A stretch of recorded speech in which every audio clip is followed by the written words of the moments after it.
तो मौलवी अहले बैत की तारीफ वाली हदीसें छुपाते थे। तुमने कभी बैठ के पूछी मौलवी साहब बताना, तुमने कभी मौलवियों से मईशती निजाम समझा है? तुम बैंकिंग सिस्टम में कूद गए, तुमने आज तक कभी मौलवी से पूछा किस्तों पे चीजें मुनाफा बढ़ा के लेना जायज है ना जायज है? पूछा?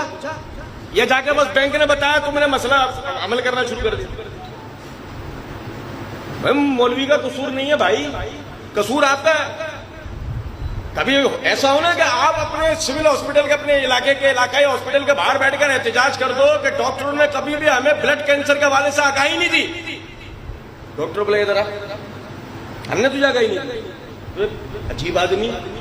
अबे भाई हॉस्पिटल खोला था, जब तेरा दिल करता तो आता पूछ लेता हमसे, हम तुझे नहीं बताते, बात समझ में आती। अब हम अपने इंतजामी मामला जो हमारे जिम्मे लगाए गए वो देखें, घर पे आके पहले तुझे आगाही दे मेरे बेटे समझ पोलियो क्या होता है, ब्लड कैंसर क्या होता है।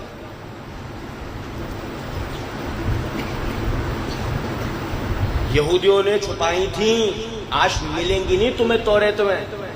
ईसाइयों ने छुपाई थी चीजें, आज तुम्हें ढूंढने से नहीं मिलेंगी इंजील में। अगर मौलवी हदीस छुपाने बैठ जाते ना, मौलवी बयान नहीं करते, तो तुम छोड़ दो अहले बैत, तुम नमाज का तकबीर तहरीमा भी हदीस में से नहीं निकाल सकते। इन बेचारों ने तो अपनी पूरी पूरी जिंदगियां दी हैं, जब जाके आज ये दीन निखर के समर के हमारे सामने है।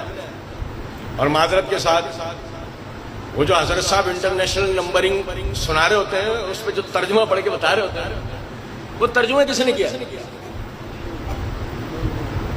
आया बताओ ना यार, वो तर्जुमा किसने किया? वो जो उनके घर में एक नाथख्वां रहते हैं, उन्होंने? किसने? उलमा ने किया है ना। समझे कुछ बात का मतलब ये नहीं। तो इसलिए ये बात याद रखें, ऐसा नहीं है कि जी वो हदीसें छुपा लिया फुला हो गया। मसला सारा